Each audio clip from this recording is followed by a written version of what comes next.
Movie ఎందుకు వచ్చింది? సరైన పెంపకం లేక. బాగా అర్థం చేసుకోండి.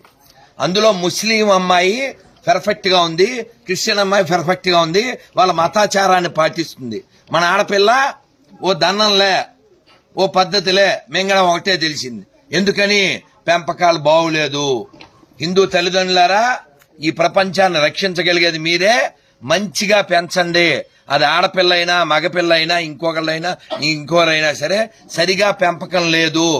ప్రతి ముస్లిము వాళ్ళ పిల్లలకి చిన్నప్పటి నుంచి వాళ్ళ మతం ఏమిటో చెబుతాడు, ప్రతి క్రిస్టియను చెబుతాడు. కావాలంటే చెక్ చేసుకోండి. ఏ ముస్లిము చెప్పడో అన్ని మతాలు ఒకటే అని, ఏ క్రిస్టియను చెప్పడో. దరిద్రులు ఒక్కలే చెప్తారు, ఆ దరిద్రులు మనలోనే ఉంటారు. మీరు ఆ దరిద్రుల్లో లేరని నేను భావిస్తున్నాను. మళ్ళీ మళ్ళీ అడుగుతున్నా, 5,000 సమానమా? కాదు. చెప్పరా పవనం, 5,000 సమానమా? కాదు. గుళ్ళో నంది ఊళ్ళో పంది సమానమా? కాదు. మన అమ్మ షాపులో బొమ్మ సమానమా? కాదు. అన్ని మతాల సమానమా? కాదు. ఇంకా ఆపండ్రా. అబద్ధాలు చెప్పి చెప్పి 70 ఏళ్లు సంకనాగిపోయింది దేశం, ధర్మం. ఇంకా చాలు. అందుకని పిల్లలకి చెప్పండి, ఇదిగో దీన్ని గుడి అంటారు, ఇక్కడ అన్నదానం జరుగుతుంది, గోసేవ జరుగుతుంది, ప్రశాంతత దొరుకుతుంది. ఏ దేశం మీద దాడి చేయమని ఏ గుళ్ళోనూ చెప్పరు. అందుకే దీన్ని దేవాలయం అంటారు అని చెప్పండి. ఇదిగో ఇది మసీదు, మన దేశానికి సంబంధం లేదు కానీ ఇక్కడికి వచ్చింది. ఇదిగో చర్చి, మన దేశానికి సంబంధం లేదు ఇక్కడికి వచ్చింది. కానీ ఈ మసీదుకి వెళ్లేవాళ్ళు, చర్చికి వెళ్లేవాళ్ళు వాళ్ళ పూర్వీకులంతా ఇక్కడి వాళ్లే. బయట వాళ్ళు ఎవరో వచ్చి వాళ్ళని పుట్టించలేదు. కాబట్టి మీరు రంజాన్ వచ్చినప్పుడు, బక్రీద్ వచ్చినప్పుడు ఈద్ ముబారక్ అని ఈదీకి వెళ్ళి చెప్పక్కర్లేదు. అర్థమవుతుందా? మీకు ఎవరైనా ఒక ముస్లిం ఎవరైనా వచ్చి హ్యాపీ సంక్రాంతి చెప్పారా? హ్యాపీ ఉగాది చెప్పారా? మీరు ఎందుకు సంకనాగుతారు?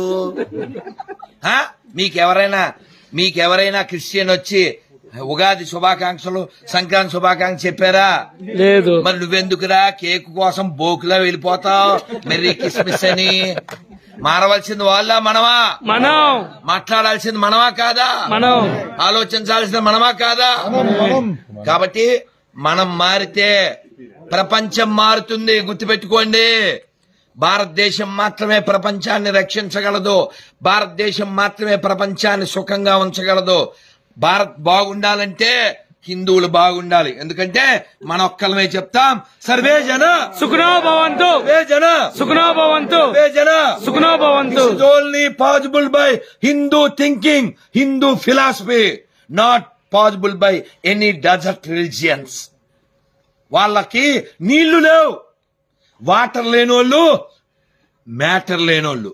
వాళ్ళ పుస్తకాలు ప్రపంచానికి ఏమిచ్చిని? అశాంతినిచ్చిని, యుద్ధాన్నిచ్చిని, హింసనిచ్చిని. మనం 10 పండగలు కాదు 100 పండగలు చెప్పగలం, హింస లేకుండా చేసుకునే పండగలు. వాళ్ళు చూపించమను. వాళ్ళకు ఉండే 2 పండగలో 3 పండగలో రక్తపాతం లేకుండా పండగలు చేసుకోలేరు. వాళ్ళు మనకు ఉపన్యాసాలు ఇచ్చేదా? నువ్వు సిగ్గు లేకుండా ఫ్లైంగ్ కిస్సులు ఇస్తావా? కాబట్టి హిందువులారా, మీ పిల్లల బంగారు కొండలో, మీ ఆడపిల్లల బంగారు తల్లులు ఎప్పుడు మీరు నేర్పిస్తే, మీరు వినిపిస్తే, మీరు కూర్చోబెడితే, చూపిస్తే. అరే లక్ష్మణుడు సీతాదేవిని ఆభరణాలు గుర్తుపట్టమంటే, అన్నయ్య ఇవి నాకు తెలియదు, నాహం జానామి అన్నాడు. మరి పాదాలకు పెట్టుకునే పట్టీలు ఇవి తెలుసు అన్నాడు. అదేమిటి? భుజకీర్తులు తెలియదు, మెడలోవి తెలియదు, పాదాలు ఎలా తెలుసు అంటే, నేను రోజు వదిన గారి పాదాలకు దండం పెడతాను. ఇది మన కల్చర్, ఇది మన సాంప్రదాయం. జై శ్రీరామ్, జై శ్రీరామ్. అంతేగాని ఎవరిదో అన్న ఎత్తుకొచ్చేసాయి వాడేసుకో, విగ్రహారాధన చేసేవాళ్ళని చంపి, అదేం మతం? వాళ్ళు ఏం దేవుళ్ళు? ప్రపంచంలో ఎక్కడైనా గుళ్ళు కూలగొట్టి కట్టినటువంటి మసీదులు ఉన్నాయి, కానీ మసీదు మీద కట్టిన గుడి ఒకటి ఉండదు. ఇది చాలదా? ప్రపంచానికి సనాతన ధర్మం ఎంత ముఖ్యమో అలాగే ఇండోనేషియాలో, అమెరికాలో, జపాన్లో, సౌత్ ఆఫ్రికాలో, జర్మనీలో ఎక్కడెక్కడో మనకి సంబంధించిన ఆనవాళ్లు దొరుకుతాయి.